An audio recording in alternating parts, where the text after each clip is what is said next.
یعنی اس سے آپ کا نہ تو وقت ضائع ہوتا ہے اور نہ ہی آپ کا جو دولت ہے وہ اس کی وجہ سے ضائع ہوتی ہے۔ اچھا، اس کو ہم لوگ جو ہیں وہ ایک ایک کر کے ڈسکس کرتے چلے جاتے ہیں کہ یہ کس طرح سے ہوتا ہے۔ سب سے پہلے ہم لوگ خوشحالی یا پراسپیرٹی کا ذکر کر لیتے ہیں۔ اب یہ یاد رکھنا ہے کہ خوشحالی یا پراسپیرٹی اس کا تعلق ڈائریکٹلی ویلتھ سے ہے، دولت سے ہے۔ اب ہم لوگ پراسپر سوسائٹی اسے کہتے ہیں جو اکنامیکلی سٹرونگ سوسائٹی ہوتی ہے۔ معاشی طور پر مضبوط معاشرے جو ہیں وہ پراسپر سوسائٹی کہلاتے ہیں، یعنی پراسپیرٹی یا خوشحالی کا تعلق آپ کی اکنامک کنڈیشن سے ہے، معاشی حالات سے ہے۔ اب انہی کو ہم لوگوں نے جو ہے وہ یہاں پر ڈسکس کرنا ہے کہ کیسے ہوتے ہیں۔ ہم لوگ ایک بات جانتے ہیں، بار بار حکومت اور پرائیویٹ جو آرگنائزیشنز ہیں ان کے اعداد و شمار سرویز کے ہمارے سامنے آتے رہتے ہیں، اور اس میں ہمیں بتایا یہ جاتا ہے کہ جو پاکستان کی ٹوٹل پاپولیشن ہے اس کا آلموسٹ 35% کے قریب جو ہیں وہ بلو دا پوورٹی لائن یا غربت کی لکیر سے نیچے اپنی زندگی گزار دیتے ہیں ساری کی ساری۔ اچھا، اب یہ بڑا امپورٹنٹ فیکٹر ہے، پوورٹی لائن سے بلو آپ کی زندگی گزر رہی ہے، غربت میں آپ کی آبادی کا ایک بہت بڑا 35% ایک بہت بڑا جو ہے وہ پورشن ہوتا ہے، ریشو ہوتی ہے کسی بھی آبادی کے لحاظ سے، تو اس میں کافی زیادہ آپ کو مشکلات کا سامنا کرنا پڑتا ہے۔ قومی یکجہتی آپ کی یہاں پر مدد کیسے کر سکتی ہے؟ کیونکہ امیر اور غریب طبقے ہیں نا،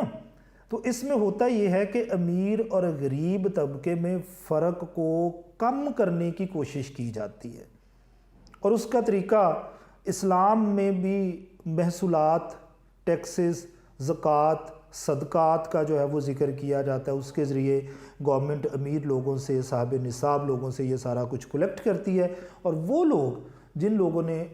کو اللہ تعالیٰ نے ڈائریکٹلی جو ہے وہ عطا نہیں کیا جاتا، یہ وہاں تک ان کو پہنچایا جاتا ہے۔ تو اس سے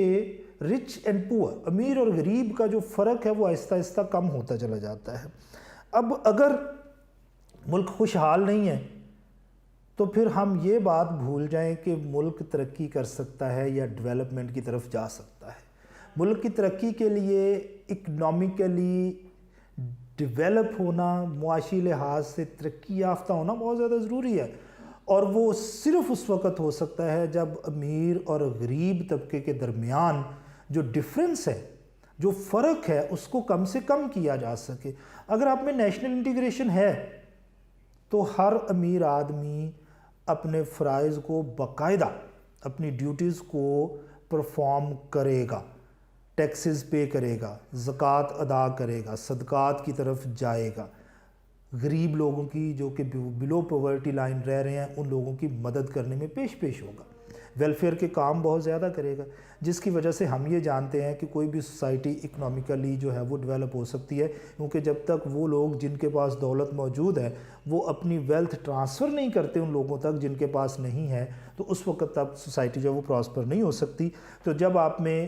نیشنل انٹیگریشن ہوگی، یہ تو ڈیفینیٹ ہے کہ آپ لوگ پھر ایک دوسرے کی مدد کرو گے، اور ایک دوسرے کی مدد کرنے کی وجہ سے آپ لوگ جو ہیں وہ اس سوسائٹی کو خوشحالی کی طرف یا پراسپیرٹی کی طرف جو ہے وہ لے کر جائیں گے۔ تو یہ صرف اور صرف قومی یکجہتی کی وجہ سے ممکن ہے۔ اگر آپ کی قوم جو ہے وہ انٹیگریٹڈ نہیں ہے، ان میں یکجہتی ہی نہیں ہے، تو ان ڈیٹ کیس نہ امیر آدمی غریب کی مدد کرے گا، اور نہ غریب آدمی جو ہے وہ پوورٹی لائن سے باہر نکل سکے گا، نہ ہی آپ کے معاشرے میں خوشحالی یا پراسپیرٹی جو ہے وہ آ سکتی ہوگی۔ دین اس کا سب سے خوبصورت ذریعہ، طریقہ وہ زکوٰۃ اور صدقات کے ذریعے جو ہے وہ بتاتا ہے۔ تو اگر آپ اپنے ساتھ رہنے والے لوگوں میں سے کسی کو پسند ہی نہیں کرتے، اس کو اپنے جیسا سمجھتے ہی نہیں ہیں، تو پھر آپ کسی صورت اس کی مدد بھی نہیں کریں گے۔ تو سب سے پہلی چیز پراسپیرٹی یا خوشحالی جو ہے اس کے لانے کی یا اس کے آنے کی وجہ صرف ایک ہو سکتی ہے، and that is national integration. Then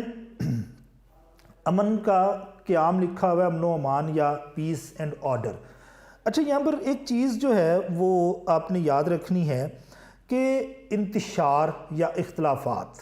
differences جو ہیں وہ ہمیشہ ان جگہوں پر پیدا ہوتے ہیں، ان جگہوں پر ڈیولپ ہوتے ہیں جن ایریاز میں نیشنل انٹیگریشن یا ہوتی نہیں یا کمزور ہے، ویک ہے۔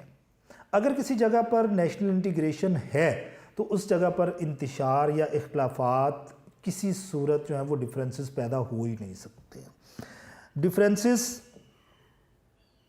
امن و امان کی خراب صورتحال، پیس اینڈ آرڈر کی بیڈ سچویشن، یہ صرف اور صرف نیشنل انٹیگریشن نہ ہونے کی وجہ سے ہوتی ہے۔ اور اگر آپ میں نیشنل انٹیگریشن ہے، آپ میں اتحاد ہے، تو وہ ڈیفرنٹ گروپس، وہ جو مختلف گروپس آپس میں لڑ رہے ہیں، وہ مختلف گروہ جو آپس میں لڑنے میں مصروف ہیں، وہ لوگ کسی صورت ایک دوسرے کے ساتھ لڑیں گے نہیں، کیونکہ وہ تو یکجہت ہیں، ان کی منزل ایک ہے، ایک ہی جیسا سوچتے ہیں، ایک ہی طرف جاتے ہیں۔ ان دونوں میں اتحاد قائم ہو جائے گا تو انتشار یا جو آپ کے اختلافات ہیں وہ کسی بھی صورت پروان نہیں چڑھیں گے، اور آپ کا ملک جو ہے وہ پرامن ہوگا۔ یہاں پر پیس کنڈیشنز جو ہیں وہ بہت زیادہ ہوں گی، پیس اینڈ آرڈر جو ہے وہ یہاں پر جو ہے وہ امپلیمنٹڈ ہوگا، لوگ آسانی کے ساتھ، آزادی کے ساتھ اپنی زندگیاں گزار سکیں گے۔ اب اگر ہم لوگوں میں قومی یکجہتی نہیں ہوتی ہے تو پھر امن و امان، پیس اینڈ آرڈر بھی قائم ہونا ممکن نہیں ہوتا ہے۔ جب رہنے والے تمام گروہ، ایک ملک میں بسنے والے تمام جو گروپس ہیں، وہ ایک دوسرے کے ساتھ گھل مل کے رہیں گے، ایک دوسرے کو ایک اپنے برابر کنسیڈر کریں گے تو ہی ہو سکتا ہے۔ تو اور وہ کیسے ہو سکتا ہے؟ جب آپ قومی یکجہتی کے تحت ایک دوسرے کو ون نیشن یا ایک قوم سمجھنا شروع کر دیں گے، اور وہ قومی یکجہتی کی جو ہے وہ مثال ہوتی ہے۔ تو اس لیے اگر آپ نے اپنے ملک میں امن و امان قائم کرنا ہے، آپ پیسفلی اپنی کنٹری میں، اپنی اسٹیٹ میں رہنا چاہتے ہیں، تو اس کے لیے اہم یہ ہے کہ آپ لوگ جو ہیں وہ اپنے اندر نیشنل انٹیگریشن جو ہے اس کو ڈیولپ کریں یا قومی یکجہتی کو پروان چڑھائیں۔ اگر یہ نہیں ہے تو آپ میں یہ ہو بھی نہیں سکتا ہے۔ دین باہمی تعاون کا یہاں پر ذکر ہے، میوچول کارپوریشن، اور یہ میوچول کارپوریشن جو ہے یہ بھی صرف اس وقت آ سکتی ہے جب آپ میں نیشنل انٹیگریشن ہوگی، مختلف گروپ جو ہیں وہ ایک دوسرے کو اپنانا شروع کریں گے، ڈیفرنٹ گروپس ایک دوسرے کے ساتھ کام کرنا شروع کریں گے، تو صرف اسی صورت میں آپ لوگ جو ہیں وہ باہمی تعاون یا میوچول کارپوریشن کو پروان چڑھا سکتے ہیں۔ اچھا، دلچسپ سچویشن یہ ہے کہ اگر آپ میں اختلافات ہیں، قومی یکجہتی نہیں ہے، نیشنل انٹیگریشن نہیں ہے، تو پھر آپ میں باہمی تعاون یا میوچول کارپوریشن کے جو فضا ہے وہ پیدا نہیں ہو سکتی، پھر ایسا ایٹماسفیئر آپ کریٹ کر نہیں سکتے ہیں۔ ہوتا یہ ہے کہ آپ اگر ایک قوم اپنے آپ کو سمجھتے ہیں، ون نیشن اپنے آپ کو کنسیڈر کرتے ہیں، تو ایسی صورت میں آپ اپنے ملک کے دوسرے لوگوں کے ساتھ تعاون کریں گے، ان کے ساتھ مل جل کر رہیں گے، مشکل معاملات میں آپ ان کی مدد کریں گے، جن کی وجہ سے ملک جو ہے وہ بھلائی کی طرف جائے گا، بہتر سچویشن جو ہے وہ پیدا ہوگی، اور لوگ آپ کے اختلافات ختم کر کے ایک دوسرے کے ساتھ جو ہے وہ گھل مل کر رہنا شروع کر دیں گے۔ اب اگر نیشنل انٹیگریشن یا قومی یکجہتی آپ کے درمیان نہیں ہے تو ایسی صورت میں آپ کے اختلافات ختم نہیں ہوں گے، آپ انتشار کا شکار ہوں گے، تو آپ کسی بھی صورت جو ہے وہ پھر معاشرے کو بہتر طرف لے کر نہیں جا سکتے ہیں۔ آگے ہم لوگ ذکر کر لیتے ہیں عوام کی بھلائی کا، ویلفیئر آف دا پیپل۔ اچھا، بھلائی ہم لوگ یہ جانتے ہیں کہ مختلف لوگ، مختلف ادارے، انسٹیٹیوشن جو ہیں اور مختلف انڈیویجولز، یہ مختلف جو معاشرے کے پسے ہوئے لوگ ہیں ان کی ویلفیئر کے لیے کام کرتے ہیں، ان کی بھلائی کے لیے کام کرتے ہیں۔ اگر تو کسی علاقے میں نیشنل انٹیگریشن یا قومی یکجہتی نہیں ہے تو پھر تو سوال ہی پیدا نہیں ہوتا کہ اس علاقے میں لوگ عوام کی بھلائی کے لیے یا ویلفیئر کے لیے کام کر سکتے ہوں گے، کیونکہ پھر سب کو اپنی اپنی پڑی ہے، سب اپنی اپنی ڈیولپمنٹ کے لیے سوچ رہے ہیں، کسی اور کی ڈیولپمنٹ کے لیے تو سوچا ہی نہیں جا رہا۔ تو جب آپ کسی اور کی ڈیولپمنٹ کے لیے سوچ ہی نہیں رہے تو پھر ایسی صورت میں آپ لوگوں کی بھلائی کے لیے، ان کی ویلفیئر کے لیے کام بھی نہیں کریں گے، انتشار ہوگا، اختلافات ہوں گے، ڈفرینسز ہوں گے، ایک دوسرے کے ساتھ آپ لوگ لڑیں گے، لڑائی جھگڑے امن و امان کی خراب صورتحال پیدا ہوگی. ایسی صورت میں بھلائی کا کانسیپٹ تو ڈیولپ ہو ہی نہیں سکتا. لیکن اگر آپ لوگ ایک دوسرے کے ساتھ گھل مل کے رہتے ہیں, اچھے طریقے سے رہتے ہیں, لوگ انڈیویجولی, انسٹیٹیوشنز اپنے اپنے لیول پہ لوگوں کی ویلفیئر کے لیے کام کرتے ہیں, گورنمنٹ کو امن و امان اور پیس اینڈ آرڈر کی صورتحال پر اپنی انرجی اور اپنے فنڈز جو ہیں وہ زیادہ خرچ نہیں کرنے پڑتے, تو پھر اس کے پاس ٹائم ہوتا ہے, اس کے پاس وقت ہوتا ہے تاکہ وہ لوگوں کی ڈیولپمنٹ کے لیے سوچے اور کام کرے. اب دیکھیں نا, حکومت کا اگر سارا کام امن و امان کی صورتحال کو بہتر بنانے میں لگ جائے, مختلف لوگوں کے جو گروپس ہیں ان کے آپس کے اختلافات کو ختم کرنے میں ہی صرف ہوتا رہے, تو پھر لوگوں کی ویلفیئر کے لیے کام کب کریں گے؟ وہ ویلفیئر کے لیے تو کام تب ہوگا نا جب حکومت کو باقی جو میجر پرابلمز ہیں ان کے مکمل ہونے کے بعد جو ہے وہ ٹائم ملے گا. اگر ان کو کام ہی ایک ہے, جناب فلاں جگہ پہ گروپس لڑ پڑ رہے ہیں, فلاں قومیں صوبوں میں مسائل ہیں, جو ہماری ریسز ہیں, نسلیں ہیں ڈیفرنٹ, ان میں مسائل جو ہیں وہ چلے آ رہے ہیں, تو پھر آپ کیسے سوچ سکتے ہیں کہ جو گورنمنٹ ہے اس کے پاس اتنا ٹائم ہوگا, اس کو اتنی فرصت ملے گی کہ وہ ویلفیئر کے لیے کام کر سکے گی؟ تو آپ لوگ اگر یہ برائیاں اپنے اندر سے ختم کر لیتے ہیں, اور وہ صرف قومی یکجہتی یا نیشنل انٹیگریشن کی وجہ سے ہو سکتا ہے, اس سے آپ کو فائدہ ہوگا. فائدہ یہ ہوگا کہ حکومت کو اپنی انرجی, اپنے فنڈز یہ آپ پر ان کاموں پر خرچ کرنے کے بجائے آپ ہی کی ویلفیئر کے لیے خرچ کریں گے, جس سے آپ کا ملک جو ہے وہ پراسپیرٹی کی طرف جائے گا, خوشحالی کی طرف جائے گا. ایک اچھا خوشحال پراسپر سوسائٹی جو ہے وہ ہمارے سامنے آئے گی, وہ لوگوں کی ویلفیئر کے لیے, بھلائی کے لیے کام کرے گی, اس سے ہمیں فائدہ ہوگا. دین اسٹرانگ ایڈمنسٹریشن, مضبوط انتظامیہ کا قیام جو ہے وہ معرض وجود میں آتا ہے. اچھا, اگر قوم یکجہت ہے, نیشنل انٹیگریشن آپ میں ہے, قومی یکجہتی آپ کا حصہ ہے, تو ایسی صورت میں حکومت کی جو گرپ ہے, جو حکومت کی گرفت ہے, وہ ایڈمنسٹریشن پر کافی مضبوط ہوتی ہے, اور وہ ایڈمنسٹریشن کافی بہتر پرفارم کرتی ہے, اور امن و امان کی کوئی صورتحال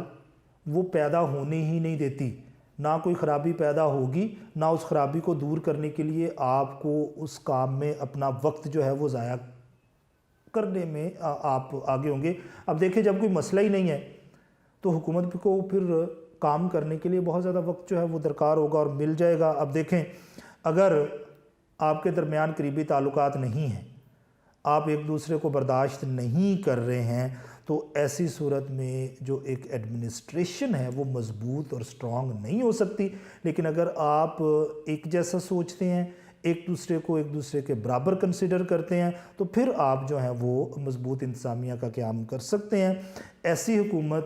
جو مضبوط ہو اور معاشرے کے ہر عنصر پر اس کی جو ہے وہ گرپ, اس کی گرفت مضبوط ہو, وہ ایک مضبوط انتظامیہ جو ہے وہ بنائے گی. اور جو مضبوط انتظامیہ ہوتی ہے وہ ملک میں کسی بھی صورت لا اینڈ آرڈر کی کوئی بھی خرابی, کوئی بھی سچویشن پیدا نہیں ہونے دیتی ہے. تو اس کے لیے ضروری یہ ہے کہ ہمارا مشترکہ طور پر ایک ہونا بہت زیادہ ضروری ہے. دین آخر میں, no wastage of time and wealth, وقت اور دولت کے ضیاع سے ہم لوگ جو ہیں وہ محفوظ رکھتے ہیں. اب اگر آپ لوگوں میں قومی یکجہتی یا نیشنل انٹیگریشن نہیں ہے, تو ایسی صورت میں آپ کو ایک ہی کام بار بار دہرانا پڑتا ہے, کام رپیٹ کرنے پڑتے ہیں. آپ ایک مسئلے کو حل کرتے ہیں جس سے ایک جو پورشن ہے سوسائٹی کا وہ خوش ہوتا ہے, لیکن دوسرا ناراض ہوتا ہے. پھر آپ اسی کام میں ریفارمز لاتے ہیں یا ایمینڈمنٹس کرتے ہیں, تبدیلیاں کرتے ہیں, تاکہ دوسرا جو پورشن ناراض ہے وہ خوش ہو سکے. اب وہ خوش ہوا ہے تو پہلے والا ناراض ہو گیا, آپ تو اسی کام میں لگے رہیں گے. ہر کام جو ہے وہ بار بار ہوتا رہے گا. آپ نے دیکھا ہوگا کہ حکومت جب کوئی اسمبلی میں بل پیش کرتی ہے تو ایک طبقہ جو ہے اس بل کی حمایت کرتا ہے اور خوش ہوتا ہے. عوام کی بات کر رہا ہوں, وہاں پر جو اسمبلی میں بیٹھے ہوئے لوگ ہیں ان کا تو ذکر ہی نہیں کر رہا. لیکن عوام میں سے ہی بہت سارے لوگ ایسے ہوتے ہیں جو اس بل کے پاس ہونے سے نالاں ہوتے ہیں, ناراض ہوتے ہیں. پھر حکومت کو بعض دفعہ